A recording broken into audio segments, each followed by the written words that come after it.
Tse Chi Lop, the Asian El Chapo. One of the world's most wanted criminals was apprehended at an airport in Amsterdam, effectively ending a global manhunt for perhaps the most important organized crime figure most people have never heard of. We're talking about the alleged leader of a massive multinational, multi-billion-dollar trafficking ring, possibly the most prolific in history. This is true kingpin material. We are talking about the rise and potential fall of an alleged international drug lord, who the United Nations compares to the most powerful underworld figures in history, El Chapo and Pablo Escobar. First of all, let me give you a brief introduction of Tse Chi Lop. Tse Chi Lop is the alleged kingpin of Asia-Pacific-based international crime super syndicate Sam Gor, also known as The Company, and a former member of the Big Circle Gang, a Triad crime group based in Hong Kong, Toronto, and Vancouver. He was born in 1963, aged 59 years, in Guangzhou, China, and is known by many nicknames such as Xie Zii.He, Brother Number 3, Sam Gor, T1, Lop, Dennis, and Xie Zii.He. He is a Canadian citizen who was born in China, and he is accused of forming an alliance of triad groups in Asia that its members refer to as the Company, because that is exactly what it is, a business. It's a big deal. It's known as the Sam Gor Syndicate among cops. Members of the organization come from 5 different triads: 14K, Bamboo Union, Big Circle Boys, Sun Yi An, and Wo Shing Wo. Sam Gor is believed to be led by Chinese-Canadian Tse Chi Lap, who was apprehended in the Netherlands in January 2021.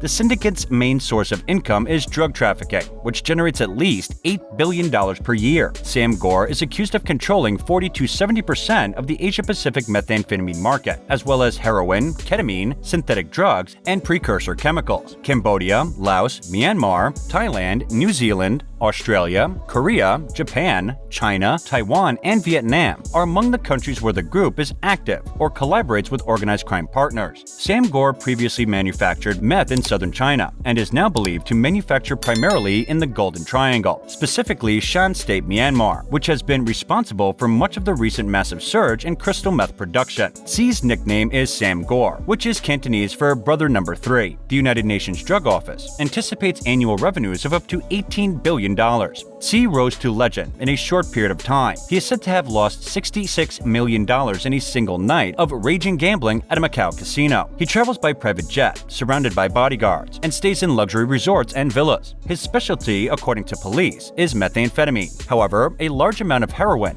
fentanyl, ketamine, and other synthetics are also being transported. In addition to all the associated corruption and money laundering, he laid claim to nearly the entire Asia-Pacific region. The Sam Gor Syndicate became the dominant meth supplier in East and Southeast Asia, encompassing the world's largest potential drug market. According to police, the company has been producing crystal meth on the industrial scale in Asia's Golden Triangle. The Golden Triangle is currently as much of a no man's land as there is. It is an almost lawless state bordered by Thailand, Laos, and Myanmar, also known as Burma, and is protected by warlords and private armies. After a decade of building an empire, his secrets have only recently begun to leak. Tse was placed in the top tier of wanted fugitives after being publicly identified as the boss of the Sam Gor Syndicate in 2019 by Reuters news agency. An Interpol Red Notice, which is an international arrest warrant, was issued on behalf of the Australian authorities, where he is suspected of being responsible for up to 70% of the country's methamphetamine production. When Tse attempted to fly back to Canada on July 22, 2021, the airport in Amsterdam issued a red notice. Tse's demise, at least for the time being, can be pinpointed to a specific time and location. It was also at an airport, one more than 5,000 miles from Amsterdam. A man from Taiwan was discovered with ketamine bags strapped to his leg at Yangon International Airport in Myanmar on November 15, 2016. It was only 160 grams, but during the subsequent investigation of Xie Zii.He, police hacked his cell phone and discovered a treasure trove of text messages, emails, photos, and videos. Authorities launched Operation Dragon, an international investigation that revealed what they thought was the work of a number of disparate crime groups was actually the work of a single entity known as the Sam Gor Syndicate. A receipt from a courier company for delivery of packages or loose-leaf tea in Yangon, formerly known as Rangoon, was among the information discovered on that phone at the airport. More than a ton of crystal meth was discovered during a police raid on a local wharf. A photograph of a man identified as Tse Chi Lop was also found on the phone. Over the next 3 years, authorities in several countries began seizing Sam Gor shipments, which were often clearly labeled as containing the same loose-leaf tea found in Yangon. The following seizures have been linked to the syndicate: 600 kilos of meth, meth. May 2016, Okinawa, Japan. Northland, New Zealand, June 2016, 501 kilos of meth, the country's largest seizure. 1.3 tons of meth were discovered in Geraldton, Australia. In December 2017, 1.6 tons of meth was seized in February 2018 in Batam, Indonesia, the country's largest seizure. 2.1 tons of meth, March 2019, Johor, Malaysia, the largest seizure in that country. And there are others in Cambodia, Thailand, Vietnam, and elsewhere. Tse was born in Guangzhou, China, a city that was once known in Canton, and was allegedly linked to a crime syndicate known as the Big Circle Boys in English. He emigrated to Canada with his fiancée in 1988, when he was 25 years old. The following year, they married and had 2 children, a daughter and then a son. Unfortunately, his son had health issues since birth. They were soon joined by their parents, and they all lived in Toronto together. Tse first appeared on the drug scene in Canada in the early 1990s, when he was ensnared in a federal investigation into Toronto mafioso. The RCMP discovered that the Big Circle Boys played a significant role in the mafia's global wheeling and dealing. The Mafia of Montreal, led by powerful mob boss Vito Rizzato, was discovered to be collaborating with mobsters in New York City, the Negrata in Italy, narco cartels in Colombia, and the Big Circle Boys in Toronto and Asia. They were bringing heroin from Asia into Canada, which was then shipped to the United States and Italy, as well as bringing cocaine from Colombia to sell in Canada and Asia. Tse appears to have learned a thing or two from the Rizzutos, who were masters of extending a hand rather than shaking a fist. Tse was arrested as part of that investigation and will stand trial in Brooklyn alongside a handful of Chinese colleagues and 3 mobsters with ties to Montreal. He was sentenced to 9 years in prison after pleading guilty to conspiracy to import heroin into the United States. He was released in 2006, returned to Canada, and then began spending more and more time in Hong Kong and other Asian locations. They discovered old wiretaps of Guangzhou's pill traffickers living in Canada, discussing their association with Sam Gor while running the continent's largest ecstasy ring. However, police at the time had no idea who they were talking about. His rebuilding speed is astounding. Despite having family in Canada, he began spending more time in Asia and formed an alliance of 5 Asian triads. He appears to have made them an offer they couldn't refuse, not out of fear, but out of greed. There was far too much profit to not want to be part of it, and everyone performed admirably under his leadership. It quickly became a well-oiled machine, operating with the efficiency of a global corporation and reaping the corresponding benefits. Tse is being extradited to Australia to face trial, according to Australian authorities. That will be a test trial for the ages. Following his arrest in January, a Dutch court granted his extradition request. His lawyer has stated that he will file an appeal. Mr. Tse, one of the world's most wanted fugitives, was apprehended in January at Amsterdam's Schiphol airport while attempting to board a flight. Australian police, who have been looking for him for over a decade now, want him tried in Australia. Mr. Tse, on the other hand, denies being a kingpin and claims that his arrest was arranged illegally by Australian authorities, who allegedly illegally arranged for the expulsion from Taiwan to Canada to include a stop in the Netherlands so that he could be arrested there. His lawyer says he will file an appeal against the extradition decision, taking the case to the Supreme Court. And that's all for today, guys. Enlighten us with your thoughts. Share them in the comments down below. And don't forget to hit subscribe to our channel and ring the bell icon for more amazing videos. And thank you for watching.